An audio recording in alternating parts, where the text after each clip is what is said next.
voix n'est pas faite pour être parfaite, elle est faite pour être vraie.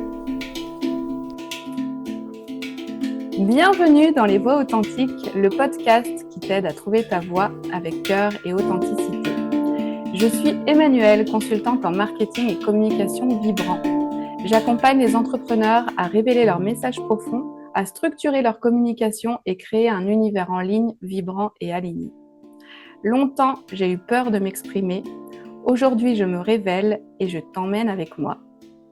Ici, tu entendras des parcours vrais, des voix puissantes ou encore timides, mais toujours sincères, pour t'inspirer à te révéler à ta manière.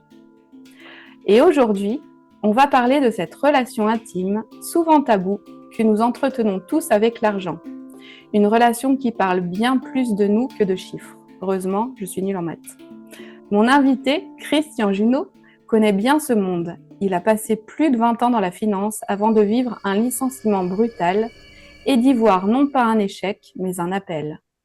L'appel à écouter une autre voix, celle de l'intuition, du cœur, de l'alignement.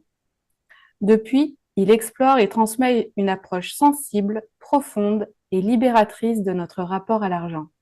Car derrière nos blocages financiers, il y a nos peurs, nos héritages familiaux, notre valeur personnelle et souvent une immense envie de créer, d'oser et d'être soi. Avec douceur, lucidité et une vraie humanité, Christian nous invite à faire la paix avec l'argent pour retrouver plus de liberté intérieure et extérieure. Bienvenue dans notre bulle d'authenticité et de douceur. Bienvenue Christian. Merci d'être parmi nous aujourd'hui. Je suis ravie de t'accueillir. Merci, Emmanuel, merci beaucoup de ton introduction et de ton invitation. Je suis ravi d'être avec toi aussi.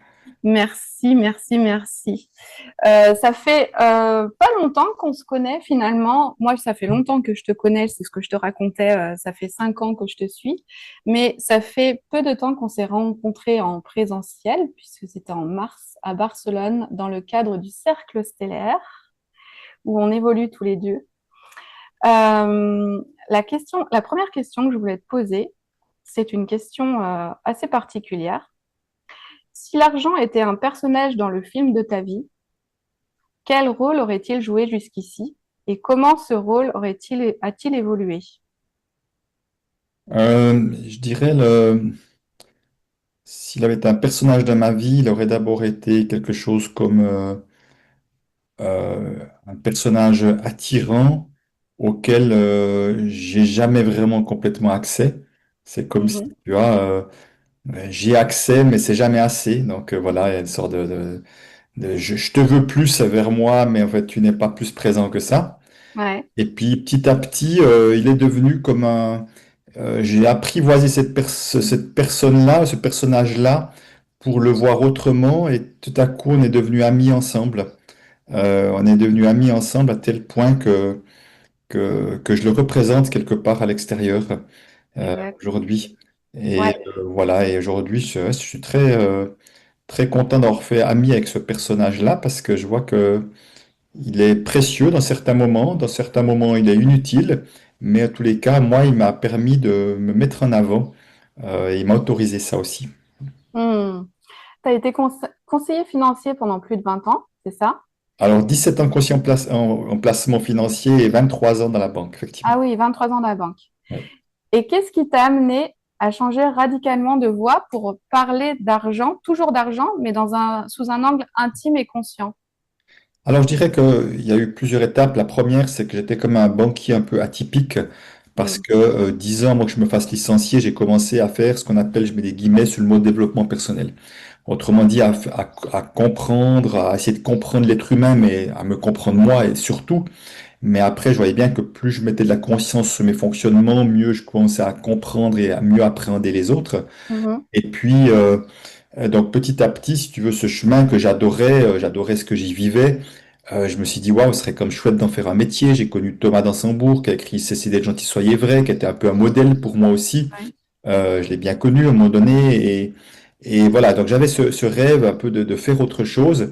Et en même temps, j'étais encore prisonnier de mes peurs, puisque j'avais beau avoir d'excellents revenus, j'avais peur de manquer. Donc, je m'accrochais un peu à mon emploi. Voilà, donc j'ai comme changé d'emploi 2 ans avant mon licenciement. J'ai fait autre chose. Donc, ça m'a permis de voir que j'étais capable de faire d'autres choses, ça m'a boosté mon estime de moi. J'ai vu que j'avais une singularité de la compréhension de l'être humain que les dirigeants avec qui j'avais affaire n'avaient pas. Donc, je Mm. possédais une sorte de connaissance, de savoir intime du fonctionnement de l'être humain qu'eux n'avaient pas et que mes apports étaient potentiellement porteurs pour eux.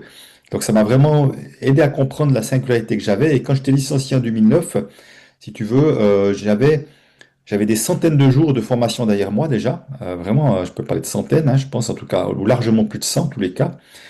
Donc, ce qui était comme pas rien. Mm. Et donc, je partais pas de zéro. Donc, j'ai décidé que je n'allais faire plus que ce que j'aimais, qui était accompagner les êtres humains. Mais en 2009, que je me suis licencié, j'ai pas imaginé une seconde que j'animerais un jour sur la relation à l'argent. C'était Ah pas ouais. un programme. Non, j'étais formé, très bien formé en communication violente, je me suis formé au coaching, aux constellations systémiques familiales.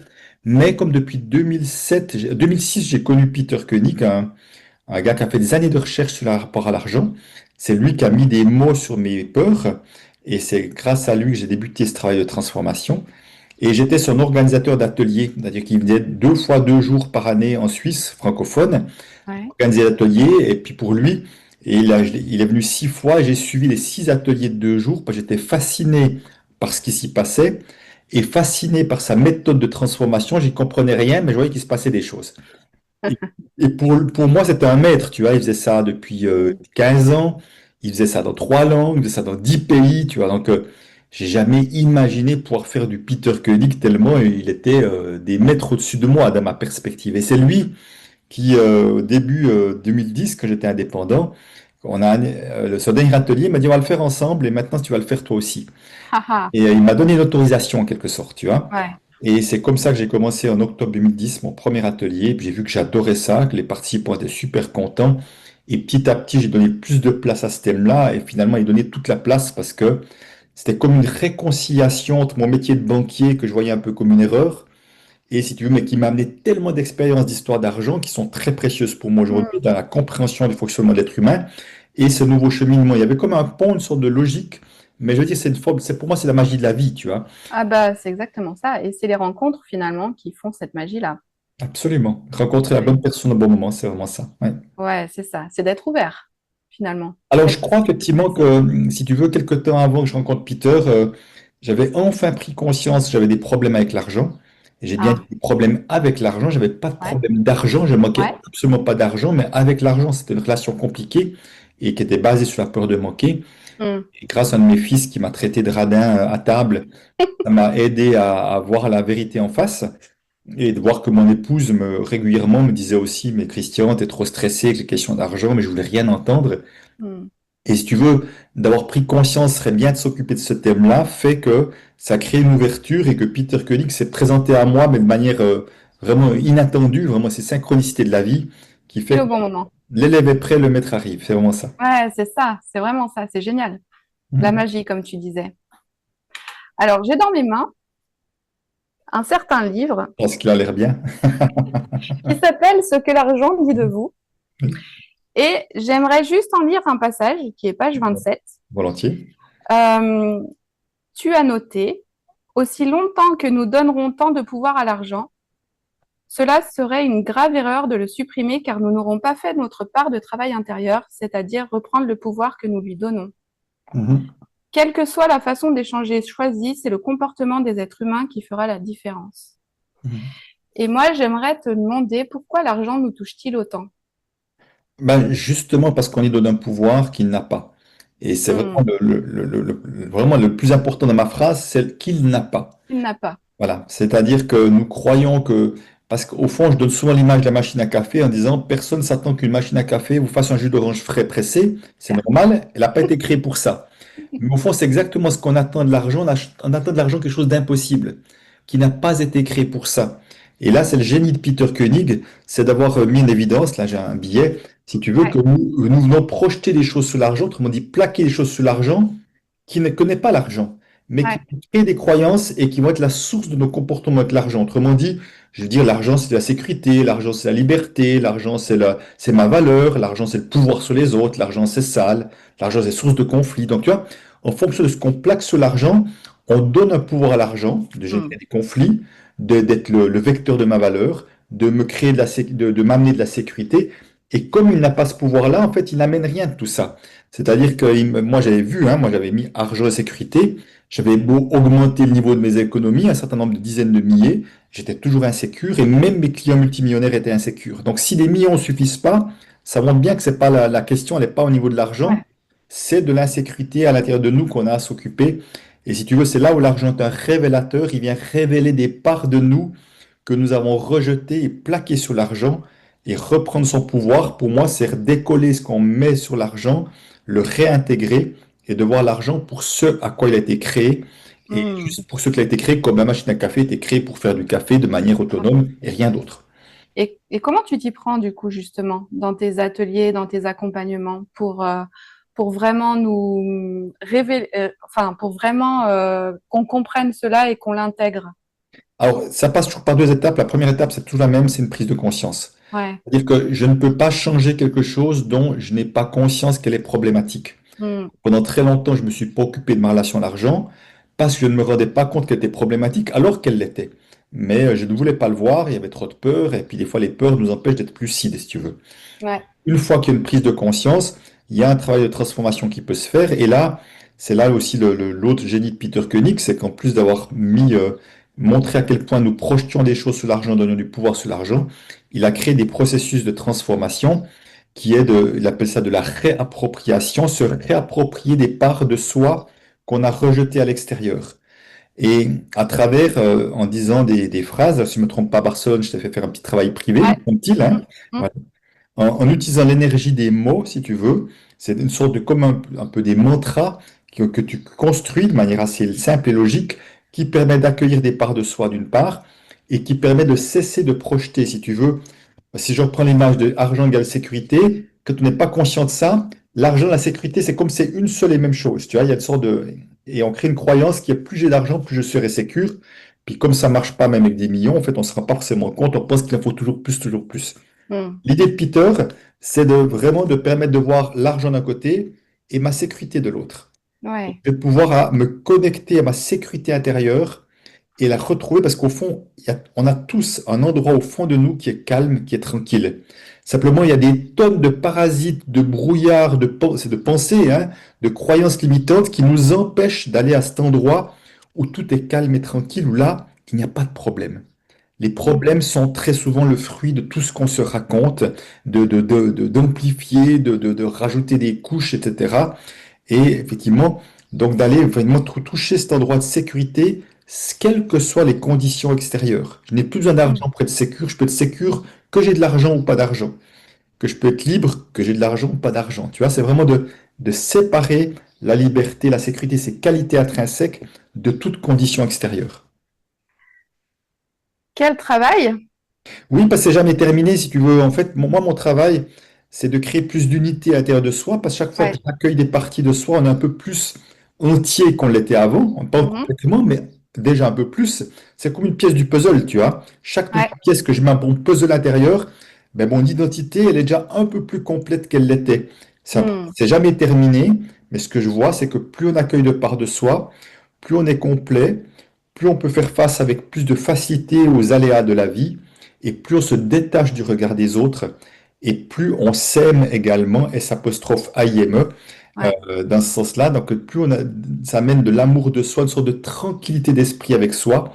Et c'est pour ça que j'aime tellement ce thème, c'est que au fond, avoir une meilleure relation à l'argent, ça passe inévitablement par plus d'amour de soi. J'ai pas trouvé de Ouais. meilleure piste que ça, donc je me trouve privilégié d'accompagner les êtres humains sur une piste de l'amour de soi. Super. Écoute, merci d'être là. En tout cas, je crois qu'on en a besoin, hein, tous, de faire cette exploration de notre lien à l'argent et de notre lien à nous-mêmes finalement. Oui, parce que tu sais, je crois ça reste une minorité de personnes, hein, 2-3% de la population qui s'occupe de son rapport à l'argent. Et en Hmm. même temps, ça fait tellement de différence dans notre vie. Enfin, on est tellement impacté inconsciemment par notre relation à l'argent que c'est important de reprendre du pouvoir sur sa vie plutôt que la subir en quelque sorte. Et malheureusement, Ouais, trop de gens subissent leur vie pour des questions de peur d'argent. Regarde le nombre de personnes, comme je l'ai été moi-même, hein, et d'autres le sont, dans une activité professionnelle qui leur convient plus, dans laquelle ils sont prisonniers de leurs croyances limitantes et de leurs peurs. C'est du Oui, gâchis. par insécurité, en fait. Absolument, c'est Si du je gâchis. change et si je veux changer de profession, etc., je me mets en insécurité, en fait. Ouais, et absolument. Et Alors c'est-à-dire que, comment on peut agir malgré l'insécurité hmm, plutôt que de laisser l'insécurité prendre le dessus. Et derrière l'insécurité, c'est la peur, effectivement. ouais, exactement. Et moi j'ai été fonctionnaire pendant 12 ans. Mhm. Et donc, j'ai quitté la fonction publique pour devenir entrepreneur. Donc, Bravo. ouais, et donc, j'ai connu forcément, comme tous les entrepreneurs qui commencent, cette insécurité-là. Et en fait, cette relation à l'argent, elle devient très concrète quand on devient entrepreneur. Elle devient parfois souvent stressante. Euh, Quels sont les freins que tu rencontres le plus souvent chez les entrepreneurs qui créent leur activité? Bah déjà, tu as raison, hein, c'est-à-dire que j'ai beaucoup d'entrepreneurs, d'indépendants, des gens qui ont un métier de cœur qui viennent me voir, Mm. parce que tant qu'on est salarié, on peut parfois se réfugier derrière le salaire pour ne pas avoir ses peurs, parce qu'on sait que chaque mois, Ah, il y a un truc qui tombe. Donc, si tu veux, c'est comme si la peur était présente, mais un peu enfouie. Et dès ouais. le moment où on devient entrepreneur, tout à coup, qu'on doit attirer de l'argent, qui a plus cette régularité, ça vient réveiller des peurs ou révéler des peurs qui étaient déjà là, mais c'est comme si ça la faisait sortir, toi, là, comme la plante qui sort de la terre, en quelque sorte. Mm. Donc, si tu veux, tu m'as demandé quelles étaient quoi les croyances, qu'est-ce que tu m'as demandé? Ouais, oui, les croyances, les freins. Ouais, les freins, d'accord. Alors, si tu veux, dans les freins, il y en a deux, trois. Le premier, c'est que il y a des personnes trop de personnes et beaucoup de femmes, malheureusement, qui pensent qu'elles ne méritent pas. Ouais. Je ne mérite pas le succès, je ne mérite pas la réussite, je ne mérite pas l'abondance financière ou l'abondance tout court d'ailleurs, et quelque Mm. part qui vont se limiter et s'auto-saboter. Ça, c'est un premier frein. Un Comment deuxième, tu l'expliques, oui, excuse-moi, comment oui. tu expliques que ce soit une majorité de femmes qui aient cette croyance-là? Alors, déjà, je veux dire que moi, dans mes ateliers, j'ai 80% de femmes pour 20% Ouais. d'hommes. Mais dans tout ce qui est croissance intérieure, c'est à peu près le même pourcentage. Mm. Euh, ben, je crois malgré tout que les femmes portent encore cellulairement que c'est Mm. pas nous qui sommes sur le devant de l'affiche. Tu vois, pendant longtemps, ceux qui vont à l'extérieur, c'est l'homme, il va chasser. Et il va chasser, puis il va ramener du gibier à la maison, et la femme s'occupe de l'intérieur. Donc la femme est plutôt dans l'aspect intérieur et moins visible, Ouais. et l'homme est dans l'aspect extérieur, c'est lui qui ramène le trophée du gibier ou je ne sais quoi. Et Mm. ça a beau être très lointain, je crois que cellulairement, on porte encore ça, et que petit à petit, ça se déconstruit avec toujours plus de femmes qui s'autorisent à briller, à se montrer telles qu'elles sont et tout. Donc, c'est un chemin qui est assez long. Donc, quelque part, chez la femme, je pense qu'il y a encore vraiment, pour beaucoup, encore, et aussi par loyauté familiale, une histoire de se sacrifier pour les autres, tu vois, de faire passer les autres avant soi, et qui Mm. est un gros frein hein, par rapport à une expansion potentielle professionnelle. Ouais, d'accord. Ok. Donc ça, Ok. c'est la première chose. Une Ouais. deuxième, c'est la croyance qui touche tout le monde. C'est ce truc comme il faut travailler dur, beaucoup, longtemps pour gagner de Mm. l'argent. Autrement dit, l'argent se mérite comme une forme de pénibilité, Ouais. soit en termes de temps, de souffrance, voilà, etc. Et si tu veux, ça, c'est la croyance la plus courante dès qu'il s'agit d'argent. On n'a rien sans rien. Voilà, c'est par exemple ça, on n'a rien sans rien, Ouais. l'argent ne tombe pas du ciel, ne pousse pas Ouais, sur c'est ça. les arbres, tu vois, il faut trimer, Mm. gagner son pain, la sueur de son front, enfin, tu vois, tout ce genre d'expressions qui ne parlent pas de légèreté, tu vois, qui parlent de lourdeur quelque Ouais, part. ça c'est Et, sûr. et ça veut dire que ça va amener des problématiques pour les personnes qui font des métiers de cœur, parce que dans les métiers de cœur, les gens ont une certaine facilité, parce qu'ils sont dans la joie, ils sont dans la fluidité, parce qu'ils sont alignés sur ce qu'ils sont au plus profond d'eux et qui vont me dire, ouais, mais j'ai tellement de facilité quand j'accompagne les clients, c'est facile, tu vois, je suis juste à l'écoute, j'ai l'impression que je fais pas d'efforts. Comment j'ose gagner de l'argent sans faire d'efforts, tu vois? Exactement. Tellement ancré que c'est comme si faire quelque chose qu'on aimait était tellement énorme que si en plus on gagnait beaucoup d'argent, ce serait presque indécent vis-à-vis de ceux qui souffrent Ouais. ou qui méritent de l'argent en contrepartie à la souffrance. C'est pour ça que nombreux sont les thérapeutes qui, alors là, je vais dire, qui ne gagnent, Oui, je sais ce que tu vas me dire après, qui ont du mal à gagner leur vie. mais oui, tu me provoques. Je te provoque, ouais. Mais oui, parce que cette fameuse expression, horrible expression, gagner sa vie, et quand on parle de gagner sa vie, on parle de gagner de l'argent, hein, c'est important de s'en souvenir. Mm, C'est pas autre chose que ça, hein. mm, Parce que la vie, on l'a tous gagnée à la naissance, c'est bon, c'est fait une fois pour toutes. Un jour, on la perdra, ça veut dire mourir. Mais tant qu'on dit l'expression gagner sa vie en parlant d'argent, on sous-entend qu'on peut perdre sa vie en parlant d'argent. Autrement dit, qu'il y a une question de vie ou de mort qui se joue avec des questions d'argent. Et Ouais. si inconsciemment on le croit, c'est normal qu'on va continuer de trimer dur un travail qui ne nous convient pas si on pense qu'il y a une histoire de vie ou de mort. Mm. Et ce qui est une erreur, parce qu'on ne meurt pas par manque d'argent, ça n'existe pas. C'est-à-dire que je sais que certains vont dire que c'est pas possible, qu'est-ce qu'ils racontent, je vais m'expliquer. C'est-à-dire qu'on meurt par manque de nourriture, on peut manquer par manque d'un abri pour se protéger du chaud, du froid, d'un prédateur. On peut mourir par manque de soins, par manque d'air, Mhm. effectivement. Et l'argent est le moyen préféré de se payer la nourriture, peut-être des soins si éventuellement ce n'est pas assuré, ou en tout cas un logement, un loyer, un abri. Alors l'air, heureusement, j'espère qu'on n'aura jamais à le payer. Mais je veux dire par là, c'est que oui, c'est le moyen préféré, mais si on supprime l'argent demain, on ne va pas mourir. On va trouver d'autres moyens d'échanger. Alors que si on supprime la nourriture, si on supprime l'air, là on est mal barré. Ça, c'est sûr. Donc, on ne gagne pas d'argent. Enfin, On gagne de l'argent en on gagne contre... de l'argent, mais Mais pas non, pour vivre. bah, c'est juste quelque chose qu'on reçoit en contrepartie. Et si tu te mets à gagner de l'argent dans un endroit et puis tu te retrouves dans le désert avec ton argent, ça te fait une belle jambe. C'est pas ton argent Ah, qui va te faire vivre, hein, c'est on est plus. d'accord. Voilà, c'est pour ça que c'est important de voir que l'argent parfois est très utile et c'est bien d'en avoir. Et il y a plein de moments dans la journée où il est absolument inutile. En ce moment, au moment où on se parle, au moment où les gens nous écoutent, l'argent est complètement inutile. C'est pas l'argent, le niveau de compte en banque qui fait qu'on est présent l'un à l'autre ou que les gens nous écoutent bien ou pas. Ça n'a rien à Tout voir. à fait. Voilà, Ouais, c'est ouais, tout important à de se fait. soutenir.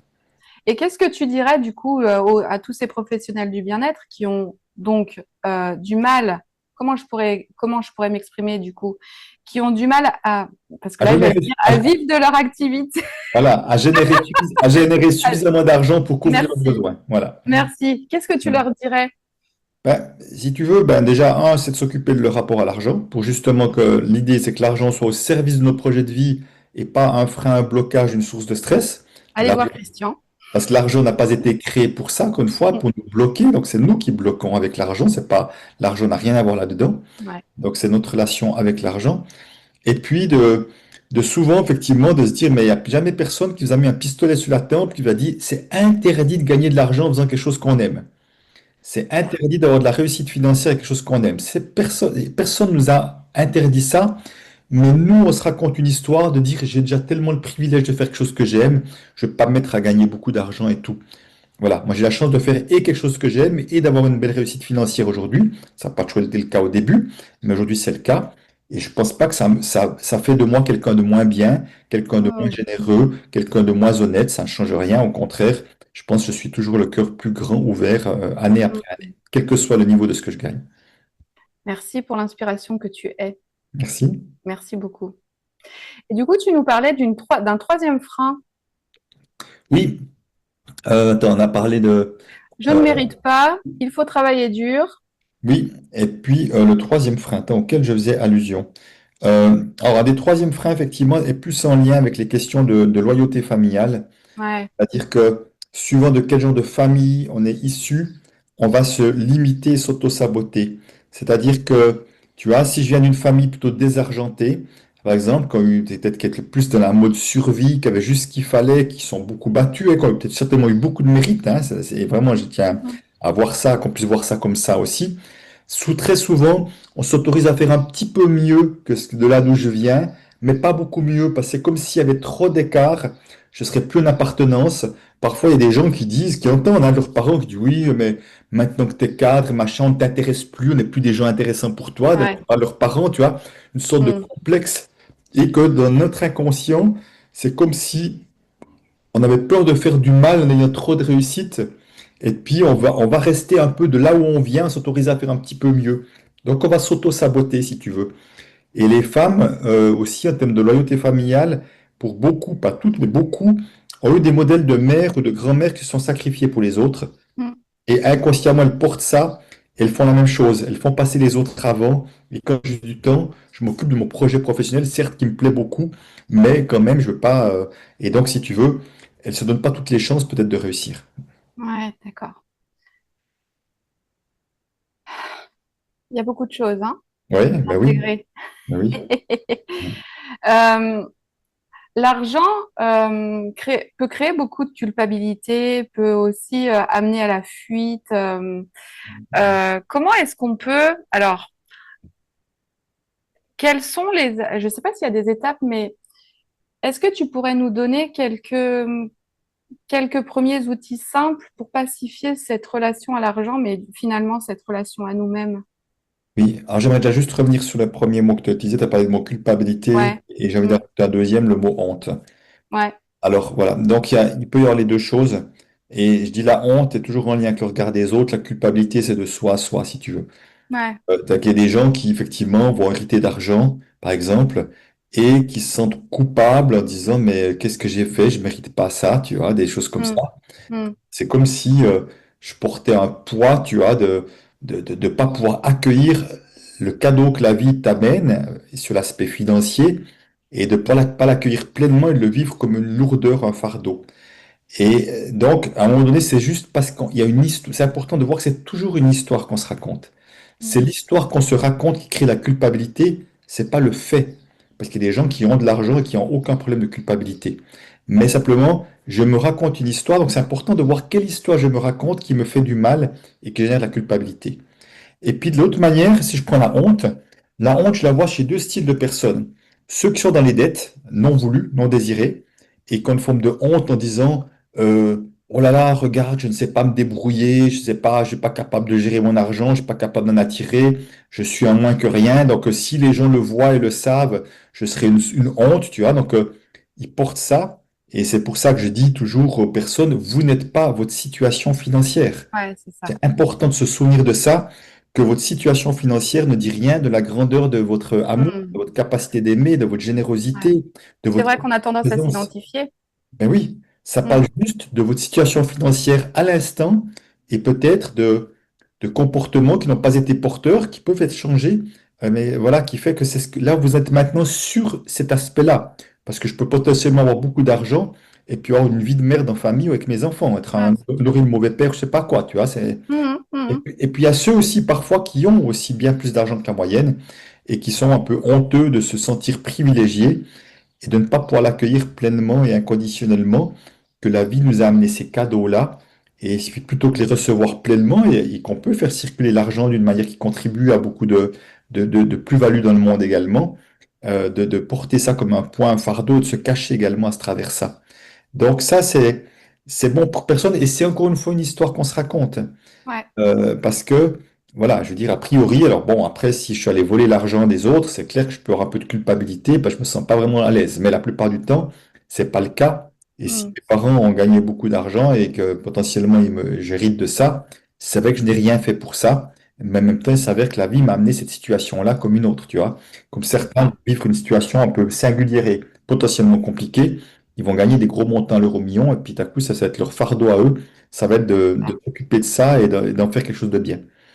Et là, du coup, me vient la question, on n'a pas été éduqués, enfin, on a tous été éduqués à l'argent, à utiliser l'argent et à voir l'argent de la manière dont, en copiant un peu ce que nos parents faisaient, ou alors en étant éduqués par nos parents, mais on n'a pas été éduqués à devenir riche ou à devenir pauvre. Je ne sais pas comment le dire autrement. Hein. Euh, comment, enfin, est-ce que tu dirais que quand on commence à gagner de l'argent, ça serait bien de s'éduquer à ça? Alors, oui, ben, je dirais potentiellement, ça pourrait me mettre avant, si tu veux. Mais alors, pour moi, il y a deux niveaux d'éducation. Ouais. Parce qu'au fond, la grande majorité des personnes ne sont pas éduquées. Comme tu dis, on va voir un peu le modèle des parents. Il me convient plus ou moins, je le prends, j'y crois. Il me convient pas, je le rejette, puis je fais l'autre extrême, mais plus par révolte que par Mhm. choix tranquille et paisible. Ouais, c'est Donc, c'est ça. un autre piège. Mais pour moi, il y a deux formes d'éducation. Il y a l'éducation à savoir se débrouiller, à gérer son argent, à faire avec ce qui est là, tu vois, ben, savoir où j'en suis, peut-être pas dépenser plus que nécessaire, etc., savoir investir potentiellement. Donc ça, c'est vraiment l'éducation à la gestion financière. Et Mhm. après, il y a une autre éducation qui est plus celle à laquelle moi, enfin, c'est pas que j'adhère pas à l'autre, mais disons que c'est plutôt là que je mets de l'énergie, Mm. de ne pas tomber dans les pièges de vouloir plus d'argent pour de mauvaises raisons. si tu veux. Je cours après l'argent, comme on l'a dit, parce que j'ai une projection de l'argent, c'est ma valeur, c'est ma réussite, ou je ne sais pas quoi, ou c'est ma sécurité. Et puis aussi, de ne pas tomber dans le piège de la société de la société de consommation, Ouais. que moi j'appelle une société de compensation. C'est-à-dire Hmm. que trop souvent, par mal-être, on va dépenser, on va acheter quelque chose. Par mal-être, tu vois, c'est comme si le mal-être, il y avait un vide intérieur, puis on cherchait à combler ce vide intérieur qui est au niveau de l'être, on cherche à combler par de l'avoir. Ça marche pas, on parle pas de la même chose. On a à s'occuper de ce vide intérieur parce que je peux acheter tous les fringues que je veux, je peux acheter tout ce que je veux, le nombre de voitures que je veux, ce vide sera toujours là. Et c'est pour ça que, à un moment donné, si tu veux, je dirais idéalement, ça serait de nous rendre attentifs Ouais. à nos états intérieurs qui vont nous inciter à différentes formes de comportements qui ne sont pas porteurs. Et aussi, malheureusement, on est dans un monde où la publicité est très fréquente et la publicité cherche à nous induire en erreur, cherche à Hmm. pousser à la consommation. La publicité ne cherche pas notre bien-être, en tout cas pour la grande majorité des publicités, nous incite plus à être dans l'avoir et à, voilà, à penser juste à toi. Et puis tu vas avoir ton petit shoot d'adrénaline et puis tu vas Hmm. retomber aussi mal que tu étais, voire plus mal qu'avant, parce que tu es encore plus coupable d'avoir Ouais. dépensé de l'argent que tu n'as pas forcément. Ouais. C'est pas évident, hein, tout ça, hein, quand Non, même. c'est un travail de conscience, tu vois, c'est vraiment Ouais, de c'est ça. plus on est en capacité de ressentir ses états intérieurs, plus on a capacité de pouvoir mettre des mots là-dessus, Hmm. on peut éviter, tu vois, je me souviens il n'y a pas longtemps, j'étais avec mon épouse, je ne sais plus où on était, et puis il me dit, ah, écoute, là, il faut qu'on parte, là, je sens qu'aujourd'hui, je pourrais acheter n'importe quoi. Tu vois, donc c'est bien parce qu'elle a conscience de ça, et on peut faire quelque chose. Mais simplement, il y a des gens qui n'ont pas conscience de ça, et effectivement, qui me disent, moi j'appelle ça avoir la fièvre acheteuse. Ouais, la Voilà. fibre acheteuse, c'est ça. Voilà. Et voilà, donc c'est à un moment donné, si tu veux, c'est ça. Et si tu veux, moi j'ai vraiment vu, j'en parle dans mon livre, quand Ouais. je me formais au coaching à Lyon, j'étais dans le grand centre de la Part-Dieu. Il y a des moments où j'avais envie d'acheter des trucs, puis des moments, mais je n'avais rien à battre, tu vois. Je me dis, c'est bizarre, t'es le même Christian. Qu'est-ce qui fait que des fois tu as envie d'acheter, comme cette pulsion, tu vois.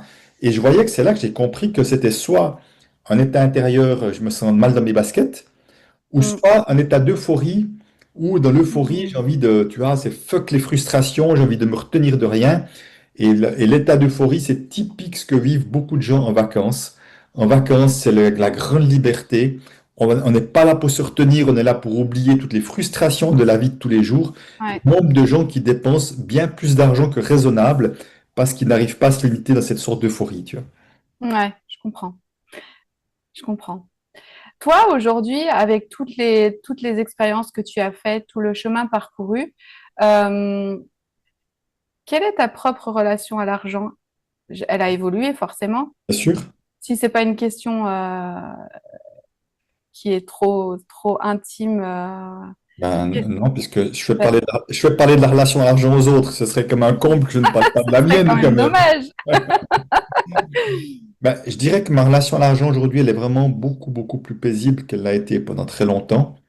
Et tu vois, je prends une expérience, un exemple, une expérience un peu enfin, douloureuse, d'une certaine manière qu'on a vécue avec Anne-Chantal, mon épouse. Mhm. C'est qu'il y a 2, 3 ans, 2 ans en arrière, je crois, que je vais voir ma fiduciaire par déclaration d'impôt. Il m'annonce qu'un placement que j'ai, à peu près pour 45 000 francs suisses, donc l'équivalent en euros, la boîte a fait faillite. C'est un placement dans des forêts, un truc qui paraissait éthique et tout. Et voilà, la boîte a fait faillite, on a tout perdu. Et enfin, a priori, on n'est encore pas totalement sûr, mais c'est à peu près probable. Et je dirais que sur le moment, j'ai pu voir ce qui se passait. Oui, c'était un choc, parce que c'est quand même de l'argent foutu par les fenêtres, tu vois. Et c'est la dernière chose que j'aurais voulu à cet endroit-là. Mhm. Puis je rentrais à la maison, en plus j'avais parlé à mon fils qui avait aussi investi de l'argent, en plus. Et puis voilà, on était un peu choqués, c'était le soir, on s'est couché avec ça. Et le lendemain, c'était plus une question, c'était plus un problème. C'était vraiment, c'était oublié. On avait passé à autre chose. On a dit, bon, ok, c'est embêtant, c'est que de l'argent. Ouais, On va pas se laisser pourrir la vie pour ça. Alors qu'avant, j'en aurais fait un pataquès pendant des semaines, j'aurais été révolté, j'aurais raconté mon histoire à tout le monde comme j'étais une victime, puis je sais pas quoi. Et on s'est même pas mis en posture de victime. Oui, il y a un gars qui a détourné de l'argent. On s'est pas mis là-dedans. Ok, on a fait ce choix-là, on est responsable de ce choix. On n'a pas vu des choses qu'on voulait pas voir. Ça nous appartient. Et si tu veux, c'est là où je vois que quelque chose de beaucoup plus tranquille. Tu me demandes ce que je gagnerai cette année, j'en sais rien. Ce que je gagnerai l'année prochaine, j'en sais rien. Et ça n'a aucune importance. Ouais, c'est Je ça. sais qu'il y aura ce qu'il faut. J'ai une confiance en la vie qui est très grande. Et ce qui ne veut pas dire que j'ai pas des enjeux. Qu'à un moment donné, je vais investir un peu plus que j'ai eu l'habitude pour un nouveau projet. Et ça vient réveiller une peur. Et je vais m'occuper de Mm, la peur. mm. À un moment donné, tu vois, il y a ou peut-être je vais. Donc, il y a de nouveaux défis dès qu'on s'autorise à sortir de la zone de Ouais, connu, c'est ça. vient que ça vient réveiller quelque chose. Donc, j'ai à m'occuper. Et très souvent, aujourd'hui, je dis, tiens, j'ai investi des montants sur certains projets et tout. Je me dis, il y a une année ou 2 ans, on m'aurait dit ça, j'aurais dit jamais de la vie. Mais à ce moment-là, ça devient une évidence. Et probablement qu'il y aura qu'une autre évidence d'une année, 2 ans, 3 ans, qui sont encore différentes d'aujourd'hui, qui seront naturelles, tu vois, parce que Mm. bah, je sais qu'il y a toutes les chances que ça marche, et puis que, ma foi, bah, ça fait partie de la vie d'entrepreneur de savoir prendre des risques aussi. Ouais, c'est ça. Et je crois que ce qui est important pour toi quand tu fais des investissements, c'est que ça ait du sens Ben oui. et que ça soit Ah en bah oui. phase avec qui tu es et avec tes valeurs. Voilà, alors absolument, ça m'a pas toujours réussi, je le vois aussi, mais malgré tout, si tu veux, je Mm. n'ai pas envie de nourrir des entreprises dont je ne partage pas les valeurs, puisque comme si j'investis dans ces entreprises-là, qui seraient des multinationales, qui ont même de l'alimentation autre, chaque fois que j'achète de leurs produits, à ma manière, je suis en train de leur dire continuez de la sorte. La preuve, à Mm. travers mon argent, c'est de l'encouragement que je vous donne. Mm. C'est ça que je préfère aller chez un petit libraire plutôt qu'acheter chez Amazon, pas j'ai envie d'encourager le libraire, d'acheter des produits bio plutôt que d'autres, pas j'ai envie d'encourager ceux qui font du bio, ou les petits commerçants, les gens dans la région, même si potentiellement je paye plus cher. Là, j'ai là aussi le privilège d'avoir des moyens financiers qui On va le fait faire. que je peux me permettre ça sans que ça génère de sacrifices, si tu veux. Mhm. Mais Mhm. si tu veux, c'est ma manière de donner du sens à l'argent et de l'utiliser comme un bulletin de vote. Ouais, je comprends. Merci Mhm. beaucoup. Euh, je t'ai découvert donc il y a 5 ans auprès de Martin Latulippe parce que tu t'es mise en lumière et pour pouvoir porter ton message au monde, tu t'es donc mise en lumière et je voulais savoir quel est ton propre rapport à la visibilité, à l'image publique. Ouais. Euh, Est-ce que tu as eu des freins au début? Comment tu as fait pour avancer malgré ça? Mhm. Raconte-nous un peu ce Oui, rapport. volontiers. Volontiers. Écoute, Mm. si je regarde un peu le chemin parcouru, j'étais le genre d'élève qui avait horreur d'aller dire une citation et d'être devant la classe, qui se cachait. En même temps, je voyais que quand je faisais des exposés sur des sujets que j'aimais bien, que j'étais à l'aise pour parler en public. Et puis, je me souviens qu'à 25 ans, 26 ans, j'étais président d'un club de sport. Et puis, quand je menais mon assemblée générale, j'étais très à l'aise d'être le président et de mener ça. Donc, je vois que j'avais comme une certaine facilité, un certain leadership à pouvoir voilà, être là. Mais en même temps, il y a d'autres endroits où je pouvais plus me cacher. Donc, ça Mm. posait tellement un problème à cet endroit-là parce que si tu veux, quand j'ai commencé mon activité d'indépendant, j'avais une certitude, c'est que ça allait marcher. Même si je ne sais pas exactement ce que j'allais faire, comment ça allait marcher, mais je me sentais vraiment prêt. Je sentais que justement ce leadership que j'avais me permettait Mm. de poser des actions. Et c'était assez naturel pour moi de me montrer, de faire des vidéos, de faire des choses comme ça.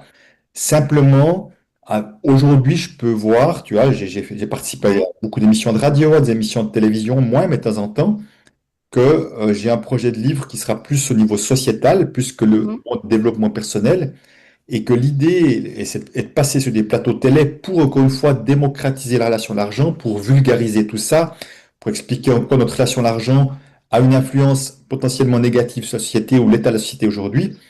Et à l'idée d'aller sur ces plateaux, on va parler de plus de sociétal, là, je vois que ça vient mais déjà me Ah chercher ah. en avance en me disant, ah, il y a une partie de moi un peu complexée qui me sent un peu inculte par rapport à la connaissance que peuvent avoir certains Français, intellectuels français et tout, tu vois. Dans mon domaine, je me sens très expert, mais suivant ce qu'on vient me rajouter sur l'histoire, le machin, tout ça, je pourrais me sentir très inculte. Donc je sais que j'aurais à aller travailler mes peurs, aller accueillir mes peurs pour pouvoir être pleinement moi-même et arriver dans une bonne énergie si ce genre de situation se présente. Parce qu'encore une fois, je n'ai encore pas la certitude que j'aurai accès à ces plateaux de télévision, mais c'est vraiment l'objectif.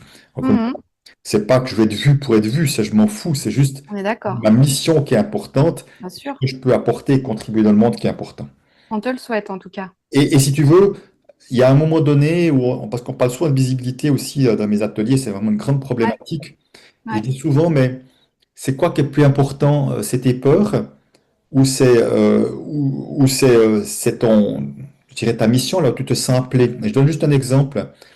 je parlais de ces fameux investissements que j'ai perdus, Et à un moment donné, la radio suisse, la télévision suisse, disent, voilà, bah tiens, j'apprends parce qu'il y a eu des newsletters, enfin des newsletters qui ont été envoyés par les personnes, qu'ils cherchent des personnes pour les témoigner sur là-dessus lors d'une émission de télévision. Mhm. Et là, je me dis, bon, ok, je me dis, est-ce que je le ferai?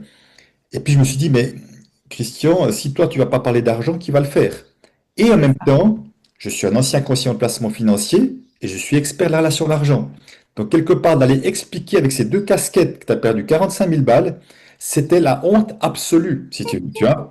La Mhm. honte absolue dans nous, c'est l'histoire que raconte mon ego. Ah, on est d'accord, ouais. Mm. La télévision suisse, donc tous ceux qui m'ont connu depuis mon enfance, on pourra me voir, pas dans un mode honorifique, dans le mec qui vient partager qu'il a perdu 45 000 francs. Alors certes, j'avais un message de, voilà, d'être tranquille avec ça, d'être paisible. Bon, malheureusement, ils n'ont rien passé de ce message-là, ils ont passé juste le côté spectaculaire qu'ils voulaient, mais Mm. le fond du message n'a pas été passé. Mais simplement, si tu veux, à ce moment-là, toi, là, être visible à cet endroit-là, je n'ai aucune envie au départ. Ouais, ouais, je comprends. Mais ça a du sens de le faire parce que j'ai envie qu'on libère la parole sur la relation à l'argent. Donc là, dans ces moments-là, je n'écoute pas mon ego. Parce que ton ego, il a juste envie de se cacher. Après, il y a tous ceux qui m'ont écouté, qui ont dit à mes enfants, me dit, ah oui, j'ai vu ton père, tu vois, voilà, sous-entendu. Puis de temps en temps, un gars qui est venu qui dit, je t'ai vu à la télévision, j'ai aussi perdu de l'argent, tu vois, des trucs comme ça. Donc il y a plein de gens qui me regardent, qui me voient, qui me croisent, qui disent, on sait des trucs de lui, mais on va pas lui dire parce qu'on va pas le mettre mal à l'aise, tu vois. Mais à un moment donné, tu as le sens que ça avait rapport à ma mission était plus important que mon C'est ego ça. qui a juste envie de se cacher. Et c'est pour ça que c'est important de dire, j'ai pas envie de laisser mes peurs m'empêcher d'être là où je sens que c'est juste d'y être. Et là, c'était juste Ouais, d'y être, même si j'aurais aimé que mon message passe autrement. ouais. Et j'imagine que ce que tu viens de nous dire, c'est sûrement le message que tu aimerais laisser à celles et ceux qui doutent, qui ont peur et qui se sentent bloqués, autant dans leur rapport à la visibilité Mhm. que leur rapport à l'argent. Oui, bien sûr, parce qu'à un moment donné, encore une fois, c'est vraiment important, tu vois. Moi, je travaille beaucoup sur les polarités, visible, Ouais. invisible. Il y a des moments où être invisible, c'est parfait. Quand je suis spectateur d'une conférence, je vais pas être visible, je suis juste dans l'ombre et tout. Et Mhm. c'est parfait, c'est ma juste place. Quand je Ouais. suis sur scène, ma place, c'est d'être pleinement et inconditionnellement visible. Mm. Donc, tu vois, c'est vraiment d'être capable d'être l'un et l'autre. Donc, quand c'est au service d'eux, j'être visible, et le service d'eux est plus important que ma peur. Et puis, quand c'est pas au service d'eux, ben, je suis invisible et c'est parfait. Donc, Ouais. si tu veux, c'est vraiment cette capacité d'être l'un et l'autre qui nous rend libres. Si on est juste dans un et qu'on n'arrive pas à être dans l'autre, on n'est pas libre, on est coincé, prisonnier de nos peurs souvent.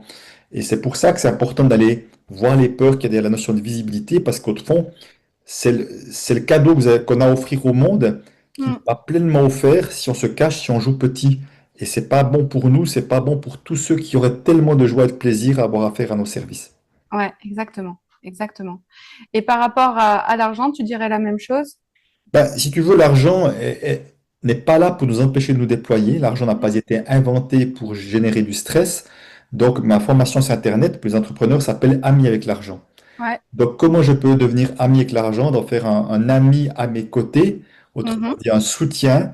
Donc, c'est vraiment ça l'idée de travailler ce rapport à l'argent, c'est d'avoir un rapport, je dirais, voilà, tranquille et paisible avec l'argent et de savoir qu'il sera toujours là, cette foi en plus grand que nous, que l'argent sera un soutien parmi d'autres, parce qu'il y a plein de soutiens qui s'appellent humains, qui Ouais. sont tout aussi précieux, voire aussi plus précieux que l'argent, et simplement, voilà, qui sera là. Donc, ça veut dire que là, quand on transforme ce rapport à l'argent, il y a quelque chose qui est vraiment dans une forme d'absence de doute, tu vois, et parce qu'il Ouais. y a une sorte de foi, Deux ça fois, ouais. marchera, je sais pas comment, mais des Ouais. fois, je sais que quoi qu'il arrive, les soutiens arriveront à moi, que ce soit à travers mes propres sources ou les ressources des autres, qu'elles soient financières ou ressources en termes de soutien.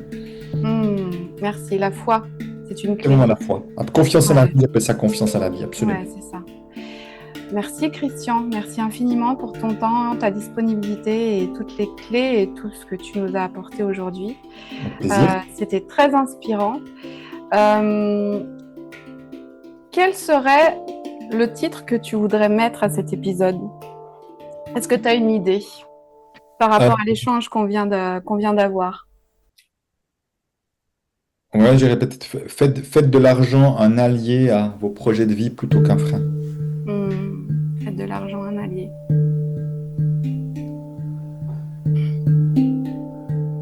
Ça résonne. Mais libre à toi. Je te tiendrai au courant. Avec plaisir. Avec grand plaisir. Ben, merci. Merci beaucoup et puis à Merci pour très ce que tu bientôt. fais, Emmanuel, aussi, pour qui tu Merci. es et pour ce que tu fais aussi. Merci. Merci beaucoup. Merci. Merci. Bye bye. Bye bye. Merci à toi, cher auditeur, d'avoir été là en écoute, en présence, en vibration. Si cette rencontre avec Christian t'a touché, je t'invite à la partager autour de toi. Une parole transmise, c'est une graine qui germe ailleurs. Les voix authentiques sont désormais aussi disponibles en vidéo sur YouTube. Tu peux t'y abonner, laisser un mot, une impression. Chaque retour est précieux et fait vivre ce podcast. Pour explorer comment communiquer de façon authentique et vibrer pleinement dans ton activité, retrouve-moi sur LinkedIn ou sur mon site internet. Tu y trouveras des conseils, des ressources et tous les épisodes. Et pour explorer ton rapport et ta relation à l'argent, tu trouveras aussi tous les liens de Christian en description.